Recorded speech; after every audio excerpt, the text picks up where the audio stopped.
Hello. Welcome here. Well, come here. I'm feeling full of mental energy but calm in body today, in case you're wondering. And I wanted to talk about the Divine Comedy today because I'm in the middle of reading it and I've been putting a lot of work into it over the past couple months. And I have found a lot of things that have been very helpful. I am not an expert in this poem at all, not even a little. But I am someone who is just trying to understand what's happening, and there are things that have helped me do that. And I wanted to share them with you because I would love for you to read this poem and enjoy it and learn about all the wonderful things that are in it. I'm still working on it. I'm working on it. It's hard, but I'm working on it. Okay. Let me give you some tips. Okay. One. Number one, before you can do anything else, you must get a copy of the text. And to get a copy of the text, you need to choose what translation you're going to be reading. Now, Dante's Divine Comedy was written a long time ago in Italian. And since then, it has been translated many, many times. And you could really end up with a doozy if you just take a random translation that you found at the bottom of the box in someone's basement. It might turn out well, it might not. I am not an expert on all the translations, but I've read from 3 different ones so far, and they are very different, all 3. I can see how it would really impact your reading. The one I've been working on recently is Dorothy L. Sayers' translation. Now, hers is, I think the oldest translation that I've read. It is definitely also the most difficult. And she translates, I guess the most defining feature of hers is she keeps the rhyme in. Most translators now have stopped doing that because they think it sacrifices too much of, they have to sacrifice too many other things in the poem to keep the rhyme. But for a long time, I think a lot of people kept the rhyme. What a terribly hard thing to do. So impressive. But it does make for a few weird turn of phrases, some stretching. You can see that she's really working hard to get the rhyme out. But it's still good. The goodness of the poem is not lost in it by any means, but it is the most difficult of the translations that I've read. I have also read Kirkpatrick, I believe his last name. That translation I found really good, a little less perhaps convoluted, it's the word, than the Sayers translation, a bit more straightforward. He doesn't worry about rhyming. In Italian, everything rhymes, but in English, everything does not rhyme. So it's a very hard thing to include the rhyme in the translation. So he doesn't do that. And I found reading it, I could understand a lot more. I had to look up a lot less. And it was easier for me to see the pictures of the poem with just the text. And thirdly, I would say my favorite translation, and also the easiest to read, is a very new translation. And that translation is by Jason M. Baxter. He has so far only translated Inferno. I'm pretty sure he's going to do the other 2, but no idea when they'll be coming out. But it's worth it even just to get your hands on the Inferno. Dante's poem, also what I'm about to tell you is stuff that Jason Baxter has told me. Dante's poem was written in Italian at a time when any literary work that was taken seriously would have been written in Latin. And Dante said, no, I'm writing this in the language of the people. And so it was a poem that was very accessible to the average person, I think. Take that with a grain of salt. A lot more accessible than it would have been in Latin. And I find sometimes with older translations, It's hard for a contemporary reader to notice the nuances, to see the differences in maybe high poetical language versus really crude, low language. Dante uses a lot of both in the poem, and it's hard to distinguish those when you don't, when the translation feels very fancy and feels very high. And Jason Baxter does a really good job at showing you where those differences are and making it clear when it's funny and when it's a joke. And it's very easy to picture the scenes and to understand what's happening. But I do not think that he sacrifices the integrity of the poem at all. And those are my 2 cents about translations. Again, I'm not an expert in translations, but from the 3 I've read, that's my little experience. I would recommend just doing a little Google about a translation you own or one you want to pick up and buy before you get it, so you don't do yourself dirty in that regard.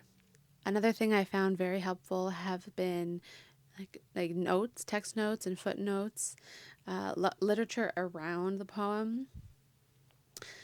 When I am entering a work, especially if it's old, to be able to read it properly, I need to understand what it is. And I have been finding reading information about what this poem is helps me to understand the poem once I get to it. So I'm not expecting things that aren't meant to be there, so I can read it well and I have less misunderstandings about the poem. Some resources that I found very helpful are A Beginner's Guide to Dante's Divine Comedy by Jason Baxter. This has been so helpful. It has information about all 3 book sections, but it's not doesn't drag you down in detail. You can see it's pretty short, but it really helps you to follow along. And he'll pick a few examples or a few cantos and break them down for you to help you start to understand what's going on. So that I have found very helpful. I'll usually read the section about the cantos I'm going to read it before I read them. And it helps me know what's going on in the poem. I've also found the notes with the Sayers translation very helpful.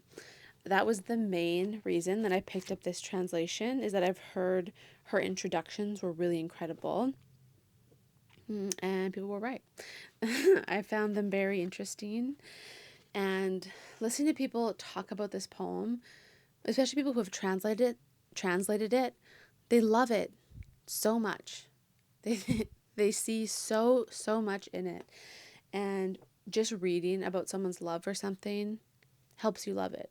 So when you're bogged down in the middle of purgatory and you're kind of confused and you don't understand, hearing someone talk about how much they love it reminds you to keep working so that you can figure out why they love it and find the goodness that they find there.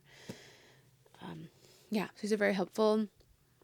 Some of the notes are just, they might explain who a person is, or they reference, there are tons of people referenced all throughout the poem, people that we just do not know who they are anymore. And so a lot of little footnotes about that. She also gives you a lot of information about the imagery, a little helpful explanations that can help you connect things. And I like her notes because they're at the end of every canto, but they're not at the bottom of every page. So if you are confused in an area, you can just flip forward 2 pages and see if there's a little note about it, but the notes don't get in the way of the poem, which is really nice. So you can kind of choose to read however much you want to in that given moment. Oh yeah, there are also some really helpful images in here. It can be hard to picture the exact landscape that they're describing, and she has some helpful drawings that help you visualize and place things. It could also be a really fun exercise to try and draw it out yourself as you're reading, to pay really close attention and then do little sketches of the layout of Inferno and Purgatory. etc. But that is for the super dedicated. Okay, the third thing that I found indispensable while reading the Divine Comedy is to read it out loud. In the past, I don't know, 6 months, year, I have just started always reading verse out loud. Even if I'm alone, just to myself, I always read it out loud because it's meant to be heard, and it is wild the amount of comprehension that I gain when I read it out loud. I don't exactly know why that is the case, but I will read verse in my head, be totally lost. I read it out loud, crystal clear. I did it with the Iliad, so helpful. I do it whenever I read one-off poems, great. And I have to do it with this if I'm going to get anything from it. So even if it's slower and takes more time, it is so, so worth it to read it out loud. Number 4, this is kind of about the mindset when you go into reading it. Just know when you start reading it that you're not going to get everything right away, and it's going to be probably confusing, and you're going to have to read it more than once. So when you read it through the first time, I would recommend not trying to get bogged down in every single detail, every single person, but try to form a general picture of the journey, of the different layers, of the overall arc. And then on future reads, dive in more to the little nitty-gritty details. There's so much packed into this poem. I think you could read it over and over again your whole life and never tire, I imagine. I'm still at the beginning, but that is the vibe I'm getting. And I think a lot of people now read a book and they check it off their list as if they're done, and that's it. I don't personally think that's how you should read any book, but especially something like this. Dante didn't write it as if you were only going to read it once. He would have assumed people would have read it a lot and gotten to know it. And if you really, really want to know this poem and want to love it and want to get it and want to see it, see the way that it has affected literature since it was written, I think you really have to give it a lot of time. So coming into it, just know you're in it for the long haul. This is a long-term relationship. Yes. And the last thing, which I've probably said this before, I really should rewatch my video I made like this about the Iliad. I imagine it's very similar. But read with others.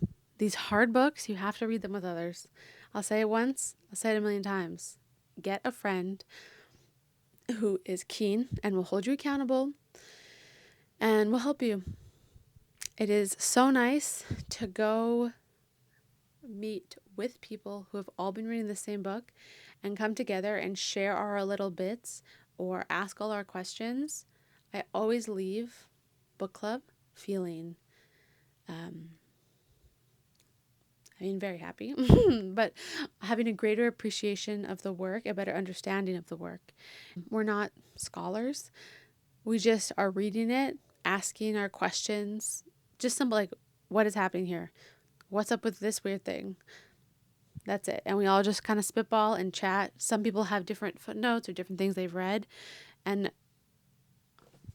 bringing it all together is so helpful and creates a very nice picture.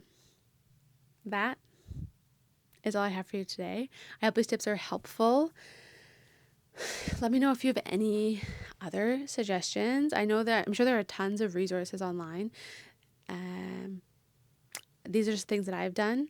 Let me know if you have read Dante, if you're going to read the Divine Comedy, if you found other things helpful while you were reading it.